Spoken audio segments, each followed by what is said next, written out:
advocate for us for Don't Ask, Don't Tell. Yeah. Thank you, Lieutenant.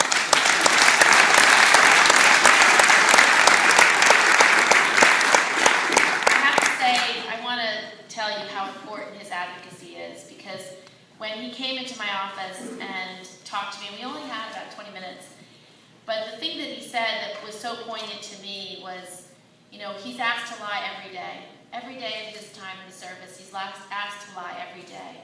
And you all know that our military is set on a command structure where it relies, its ability to be successful on that command structure. And if you're lying to your command officer every single day about who you are and what's important to you, how can it work? This policy undermines the military completely in every respect. And for those who don't know much about the policy, let me give you the thumbnail sketch. We've had this policy in place for 16 years. We've lost 13,000 personnel, 800 of whom are in mission critical areas, meaning you can't replace them because they're so important to the mission. We've lost about 10% of our foreign language speakers in Farsi and Arabic, where we're fighting terrorism every day. To not have that language capability is outrageous. And it's expensive. We've lost about $100 million in recruitment and replacement costs.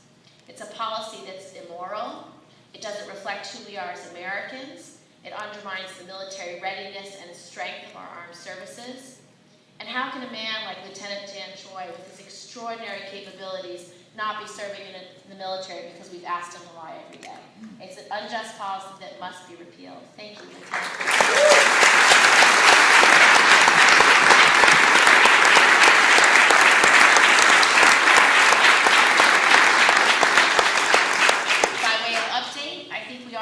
Progress. I think that the reason why the hearings are so important, or as the Lieutenant said, we need to get those last few votes. And I think the way to get those votes is to demonstrate the basic facts, to have people like Lieutenant Choi testify about how amazing he is in the services and how much talent we're losing, about how it undermines the military readiness of the military. All of those facts, as they come out, this policy will have a face, and it will have a great loss associated with it. And I think that's the power that will move those last few votes. It's also giving time for the military to take leadership. A number of the senators, when I asked them about whether they vote for this, they were undecided because they said, I'd like to see some leadership from the military.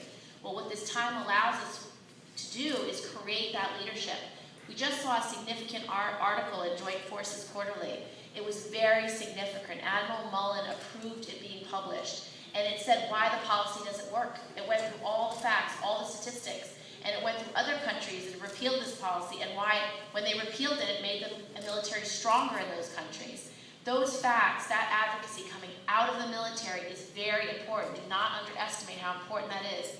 I think it will create the place and the time for more military leaders, both active duty and those who are retired, to become strong advocates for the repeal. And that, I think, is the last piece of evidence and information and advocacy we need to get those last few votes. And so I'm very optimistic, and it would not have been possible except for Lieutenant Choi's leadership. Thank you, Dan.